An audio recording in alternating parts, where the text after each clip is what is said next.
La sardine est considérée comme un poisson gras. Le contenu élevé en matière grasse, et donc en acides gras oméga 3 des poissons gras, leur confère des avantages incontestables pour la santé. La littérature scientifique abonde à ce sujet, et l'impact de la consommation de poissons gras sur la diminution du risque de maladies cardiovasculaires fait maintenant l'unanimité auprès des chercheurs. Des études ont aussi démontré que les gens consommant plus de poissons présentaient moins de cas de dépression 2 et moins de risque d'être atteints de la maladie d'Alzheimer 3. Finalement, d'autres études ont observé un lien entre la consommation de poissons gras et la diminution de l'incidence de l'arthrite 4,5. L'American Heart Association (AA) recommande aux adultes en santé de consommer au moins 2 repas de poisson par semaine, principalement les poissons gras, afin de profiter de leurs effets sur la santé. 6.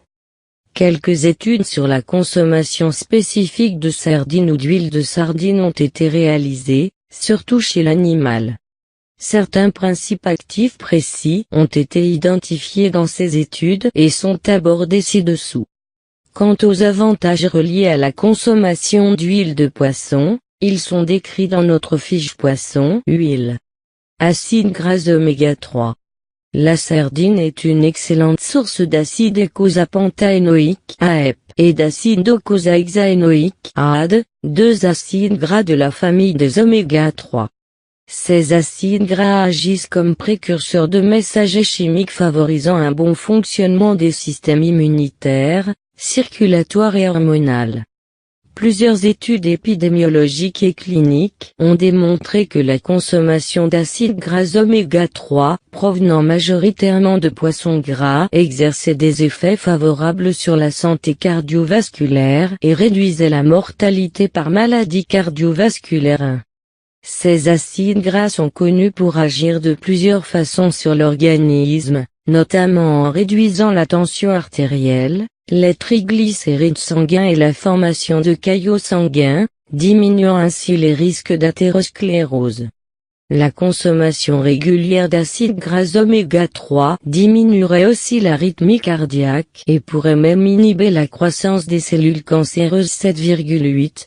Quoique cet effet anti-cancer vient d'être contredit par une récente étude de synthèse dans laquelle ont été répertoriés les résultats de 38 études de cohortes provenant de différents pays.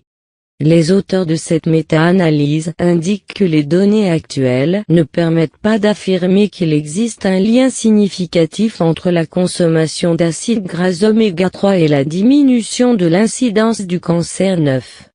De plus, des études ont aussi démontré que les acides gras oméga 3 joueraient un rôle dans la régulation de l'humeur et la prévention de la dépression. 10.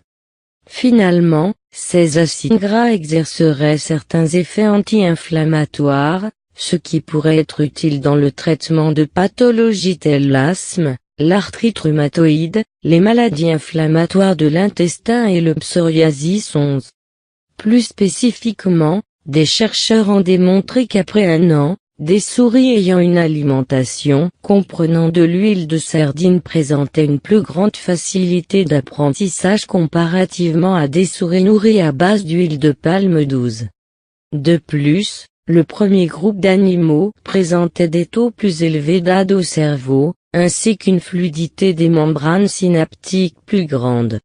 Même si les quantités optimales d'acides gras oméga 3 à consommer ne sont pas établies avec certitude, les études scientifiques démontrent que l'ingestion quotidienne de 0,5 g à 1,8 g d'AEP et d'AD permettrait de profiter des bienfaits qui y sont reliés. 13. Une portion de 100 g de sardines en fournit près de 1 g. Ainsi, la sardine est l'un des 6 poissons les plus riches en acides gras AEP et AD, avec la truite, le maquereau, le thon, le hareng et le saumon.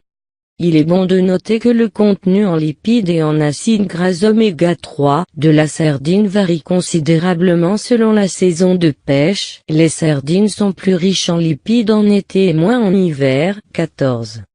Protéines. Le poisson, de façon générale, est une excellente source de protéines complètes, puisqu'il renferme les 9 acides aminés essentiels. Ceux-ci ne sont pas produits par notre organisme et doivent provenir de notre alimentation. Les protéines servent à la formation des enzymes digestives et des hormones de même qu'à former, réparer et maintenir les tissus, comme la peau, les muscles et les os. Par ailleurs, plusieurs études chez l'animal ont révélé que la consommation de protéines de poisson, en l'occurrence la protéine de morue, améliorerait la sensibilité à l'insuline et augmenterait l'absorption du glucose par l'organisme. 15-17.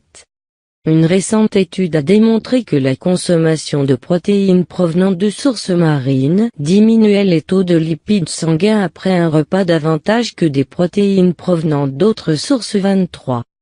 Bref, ce ne sont pas uniquement les oméga 3 dans les poissons, mais également leurs protéines qui en feraient des aliments à intégrer plus souvent dans notre alimentation. La protéine de sardine, quant à elle, a été isolée et donnée à des animaux afin d'évaluer son impact sur le sang. 18.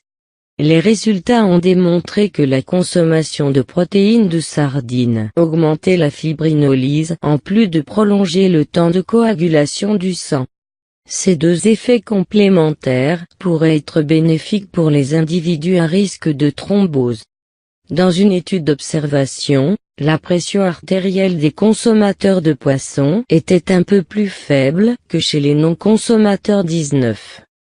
Cette étude ne permet pas l'explication exacte de ce mécanisme, mais il est connu que les acides gras oméga 3 auraient un rôle à jouer dans la diminution de la tension artérielle.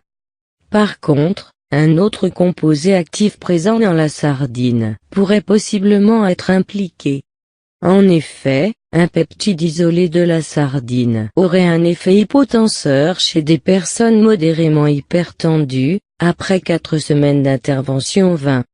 D'autres études devront être réalisées avant de bien comprendre le rôle de ce peptide sur l'hypertension et de savoir si la consommation de sardines entières présente les mêmes effets.